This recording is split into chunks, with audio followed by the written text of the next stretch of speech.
welcome to another episode of Dave Trippin. And this time we got an email that was asking about cost of living in Japan, and I think Dean and I got a good grasp on this because we come from a few places, and a few places that are renowned for maybe being a little more costly to live. And so we can do just a comparison. We can do the British comparison, we can do the Canadian comparison, and then just generally what you're paying in yen when you're here. So why don't we start? Let's go with, we'll just work through kind of the fundamentals in the day-to-day. Let's talk about to rent your house in comparison. Say you're renting a flat in London compared to what you're renting when you're here. In London, it's going to cost you, like, if you want a nice one, it's going to cost you over £1,000. So £1,000. Oh yeah, a month. But easy. like a nice one. Though. A nice one. Is the average person living in a nice one? All the flats mostly in London now are becoming nice and kind of upscale. If you want, okay, then if you want like a room, if you want a room within a house, that's still going to set you back maybe £500, £600. Well, and that's like a room. Shared living space. Yes, that's a room in a house. Yeah. Yeah, and that's it really. You kind of get one of two things, or obviously you're being like a council flat.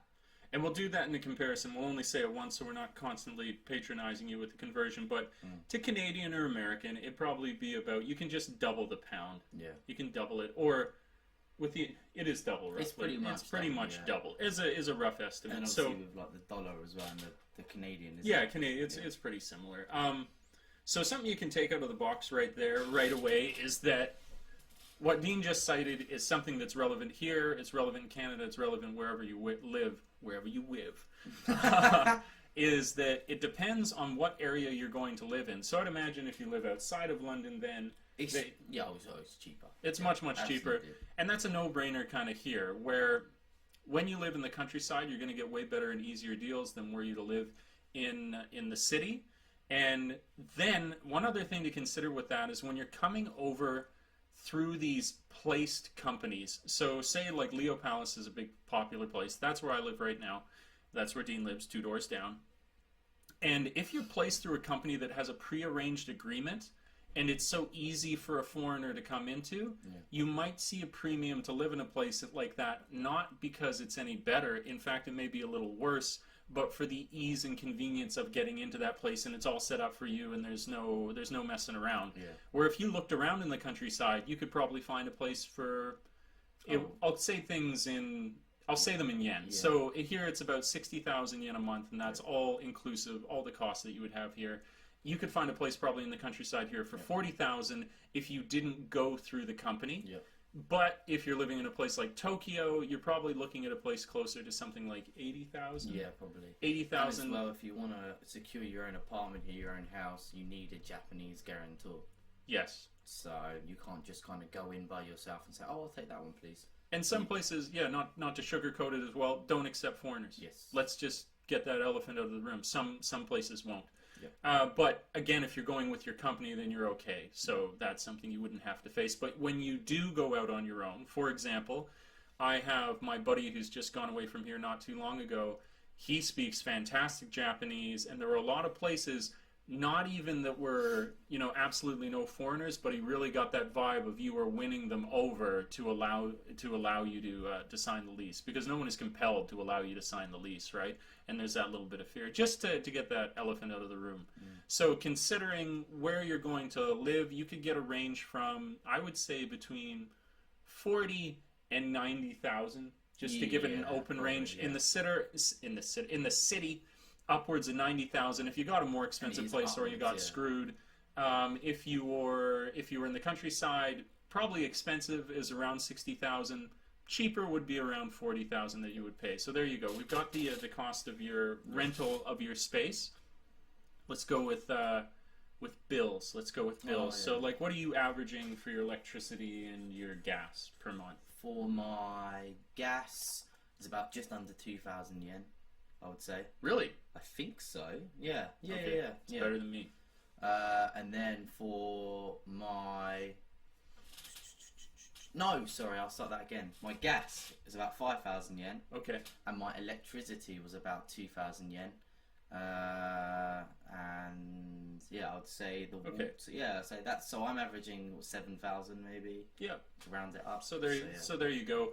I'm close to that. I got about 5,000. That's comparable. But then I'd be about 3,000 for electricity. So give or take between 2,000 or 3,000 yen for that. Yeah. And then you got a 5,000 for the other. So that's kind of like your basic bills. We can go to phone bills. What do you pay for phone bills? That's another common cost, of course. No, obviously, when you first come over here as well, you can't you have to buy a phone. Obviously, they won't let you just kind of take out a deal. Yeah, they will. Remember? Really? Yeah. It just depends on the place that you go to. It's like many.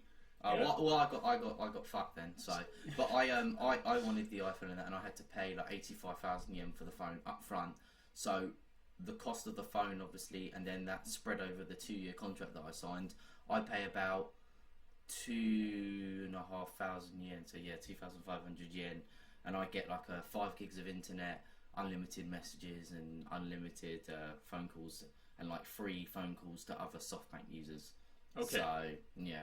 There you go. So your phone bill is 2,000. About 2,500 yen, yeah. But when you consider I paid 85,000 for the actual phone, it doesn't really. It kind of balances itself out. It does balance itself out, because then on the other side of it, where I can say, oh well, I went into the store, I got the deal. So I went to the first store and they were like, no, we won't sell you the phone. And I was like, oh, you won't? And I went down the road.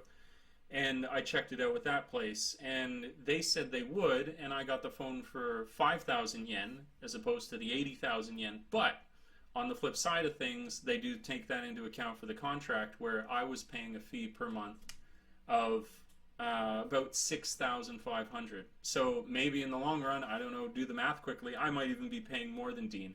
But you can then be aware of that the phone bill. You should be aware of, if you want to buy the phone outright and you'd prefer to do it that way, just go into a store and say that you want to do that, and they'll probably give you a better deal.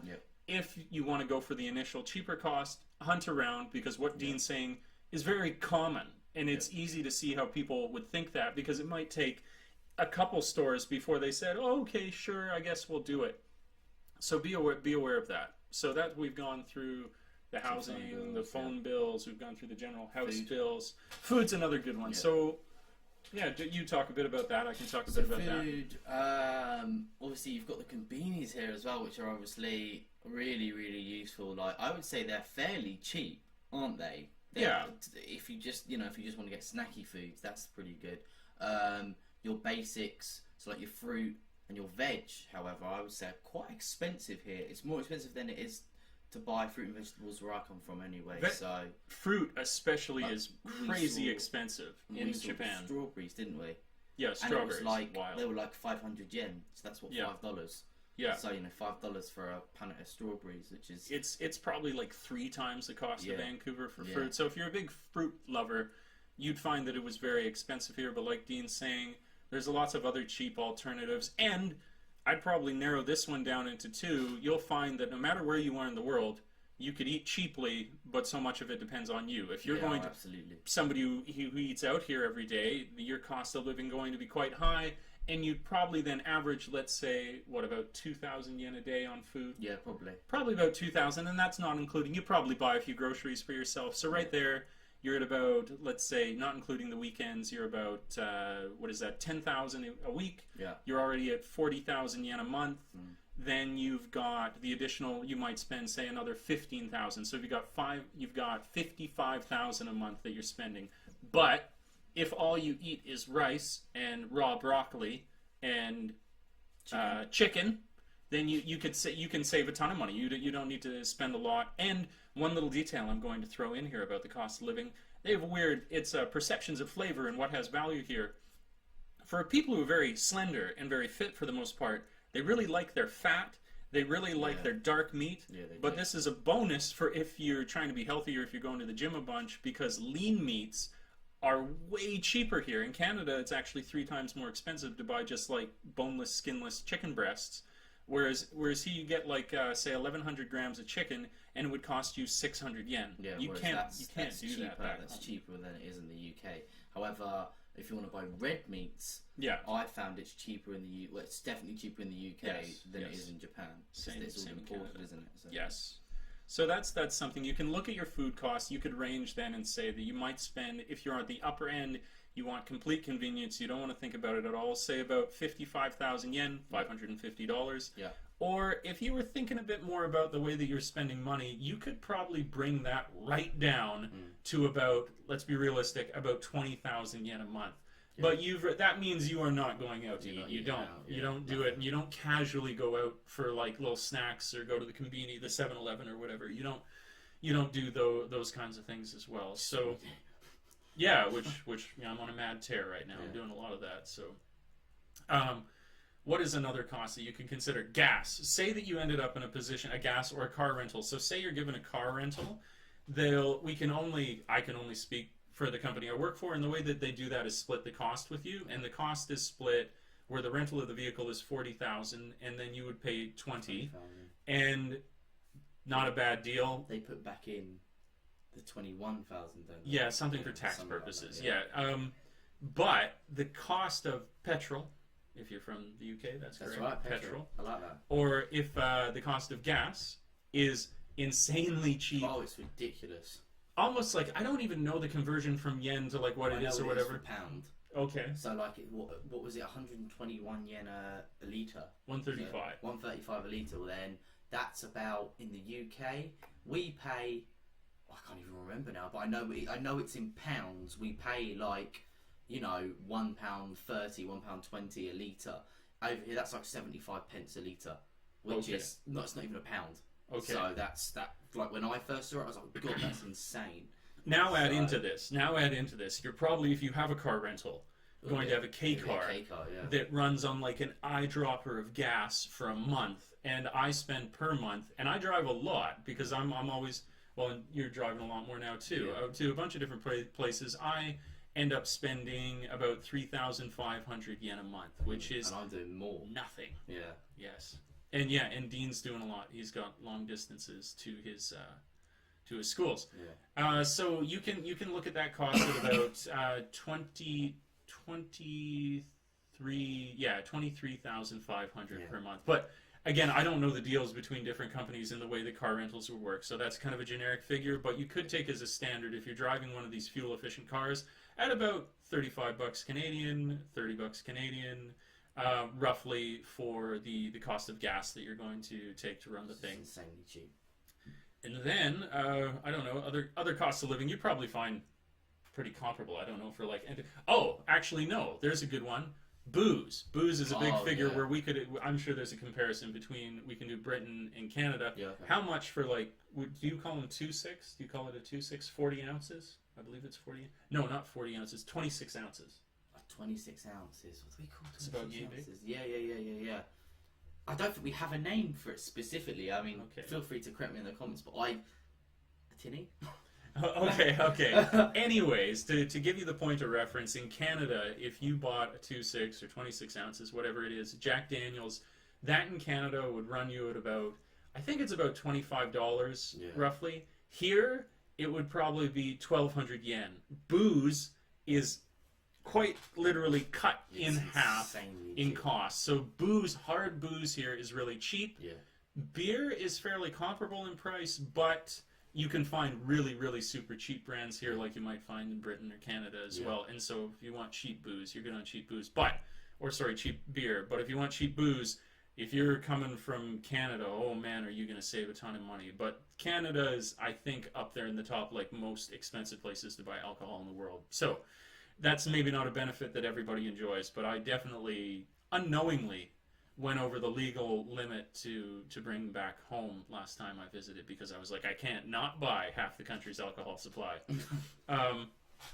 So that's something to consider. Booze would be one. I don't know. You want to add anything to that for cost of living? I think we've covered a few. If you want to ask us more, of course, just write us in the comments. We'll I'd say the cost of living in London, it's cheaper in Japan to live than it is in London. But London, like you say, is up there with Tokyo as like one of the most expensive cities to live in. So that's not really a great comparison. But if you're living outside of London, I would say it's about the same, slightly cheaper on almost everything to live in Japan, I would say. So I found that it's just a little bit cheaper. And then on some items, for instance, such as the petrol, whereas I would pay, I'm paying half of what I would pay in the UK for petrol. Yeah. So I'm kind of paying just under what I would pay for normal utilities, normal food, that I would in the UK. But then, for instance, the petrol and the alcohol was halved. Yeah. So overall, I would say that it is cheaper, unless obviously like you live in central London, like I did. So, yeah. And that's a good comparison. Yeah, I can finish off with that as well. The big misconception when I left Vancouver, everybody's like, "Oh, you're going to Japan. That's such an expensive place." Yeah. Vancouver is an expensive place to live, and I think Vancouver and London could share in that same kind of. If you're downtown, if you have your own single. Actually, no. When you said £1,000 for a flat, that does kill Vancouver. Vancouver, you could find a nice, call it studio apartment, and that would run you at about a nice one. You actually, it'd be hard to find that you weren't sharing below. That was less than $1,000 Canadian. So London is double that. Oh, absolutely. But it's still really, really expensive. It almost feels like in Vancouver, maybe also in London, like you have to be in a relationship because it's the only way that you could afford to live in that place. Or it's you weird. Share. Yeah, or you share. Yeah, which is very, very common. That's what I did. Yeah. But that's it. That's our general rundown of the cost of living in Japan. Yeah. If you got any more questions, like I just said, just hit us up in the comments, and then we can address each individual cost as they come up. But, yeah, sure. Yeah, any other questions you have? This video was a result of a question we just got recently. It's a really good question, wasn't it? It was, yeah. We were like, oh yeah, we haven't done that yet. We can definitely go over that. So anything like it, please do get a hold of us, and we'll make a video up for you. And please do like, subscribe, and share. Yes. And the other channels we as like that as well. Oh yeah, I got my other channels as well. They should be featured down the side, so check those out if you like video games or reading. I'm sure most people do. It's not a hard sell. But until we meet again next time, world, thanks for tripping with Dave and Dean. Ciao for now. Peace.